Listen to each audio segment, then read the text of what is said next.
نحمدہ و نصلی علی رسولہ الکریم اما بعد۔ نبی علیہ السلام پر جو بندہ کثرت کے ساتھ درود شریف پڑھتا ہے تو محبوب بہت خوش ہوتا ہے۔ اس وجہ سے حدیث شریف میں آتا ہے کہ جو بندہ محبوب پر ایک دفعہ درود شریف پڑھتا ہے تو اللہ رب العزت اس بندے پر 10 رحمتیں نازل فرماتا ہے۔ اور ایک حدیث شریف میں آتا ہے کہ جب قیامت کا منظر ہوگا، دن ہوگا، تو اللہ رب العزت ان لآدم من اللہ موقفا فی فسق من العرش علیہ ثوبان اخضران کأنہ نخلۃ صحوب۔ آدم علیہ السلام کو اللہ رب العزت عرش کے سامنے ایک مقام دیں گے، جیسے کھجور کا جو تنا ہوتا ہے اس سے آدمی شاخوں کو کاٹ لیتا ہے، وہ سیدھا جو کھڑا ہوتا ہے، اور 2 سبز جوڑے انہوں نے پہنے ہوگے۔ وہ دیکھے گا کہ میری اولاد میں سے کون جنت کی طرف جا رہا ہے اور کون جہنم کی طرف جا رہا ہے۔ فبین آدم علیہ السلام علی ذالک، آدم علیہ السلام اس حال پہ کھڑے ہوں گے کہ ایک بندہ فرشتوں نے اس کو پکڑا ہوگا اور جہنم کی طرف لے کے جا رہے ہوں گے۔ فوراً آدم علیہ السلام نبی علیہ السلام کو آواز دیں گے، یا احمد یا احمد، اے احمد، فرشتوں نے آپ کا ایک امتی کو پکڑا ہوا ہے اور اس کو جہنم کی طرف لے کے جا رہے ہیں۔ نبی علیہ السلام فرماتے ہیں قال فاشد المئزر، میں اپنی لنگوٹی کو کس کر باندھ لوں گا، واسرع فی اثر الملائکہ، اور فرشتوں کی پیچھے بھاگنا شروع کر دوں گا، اور فرشتوں کو بولوں گا فاقول یا رسل ربی قفو، اے میرے رب کی کارندوں ذرا ٹھہر جاؤ، میں آپ سے کچھ پوچھتا ہوں۔ فرشتے آگے سے جواب دیں گے نحن شداد الذین لا نعصی اللہ تعالی ما امرنا ونفعل ما نؤمر، ہم بہت سخت گیر عمل کرنے والے لوگ ہیں، جو پروردگار کی طرف سے حکم ملتا ہے ہم ذرہ برابر بھی اس میں کمی کوتاہی نہیں کرتے۔ محبوب فرماتے ہیں کہ جب میں فرشتوں کا یہ جواب سنوں گا فَأَيْسَ النبی صلی اللہ علیہ وسلم، محبوب بہت مایوس ہو جائیں گے اور داڑھی کو ہاتھ سے پکڑیں گے، وَاسْتَقْبَلَ الْعَرْشَ بِوَجْهِهِ، اور پھر آسمان کی طرف دیکھیں گے اور اللہ رب العزت سے فرمائیں گے یا ربی قد وعدتنی ام لا تخزینی فی امتی، یا اللہ آپ نے تو میرے ساتھ یہ وعدہ نہیں کیا تھا کہ میں آپ کو آپ کی امتی کے بارے میں خفا اور ناراض نہیں کروں گا۔ عرش سے فوراً جواب آئے گا اطیعوا محمدا اطیعوا محمدا،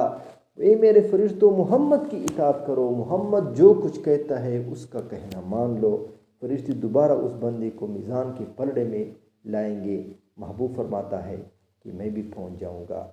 فَيَخْرُجُ مِن بِطْوَاقَةِ الْبَيْضَاء، اور کاغذ کا ایک چھوٹا سا ٹکڑا جیب سے نکالوں گا، کل ان ملا، جیسے انگلی کا جو پورا ہوتا ہے انگلی کے پورے کے برابر ہوگا، اور اس کو جب میزان کے پلڑے میں ڈالوں گا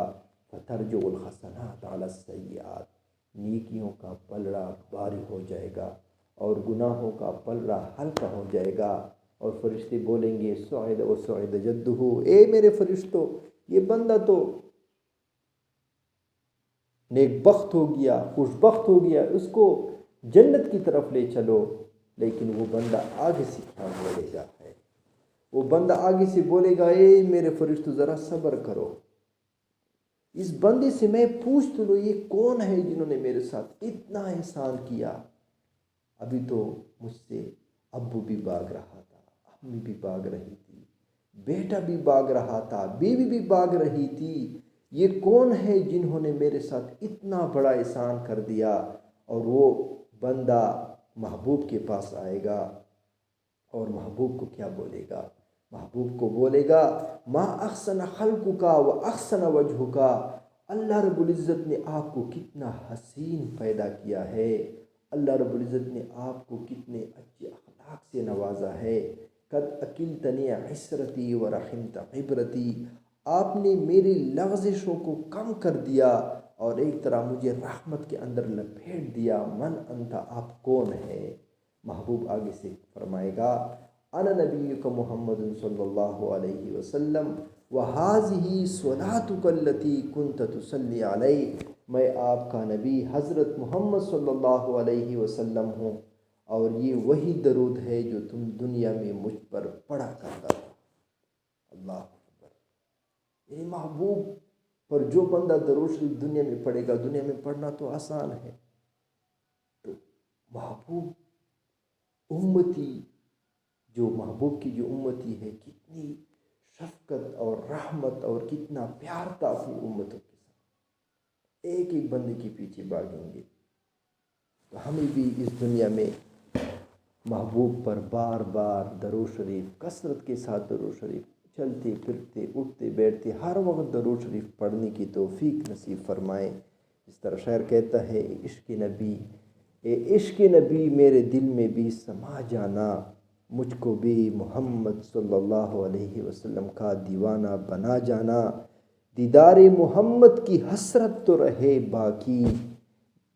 جز اس کے ہر ایک حسرت اس دل سے مٹا جانا،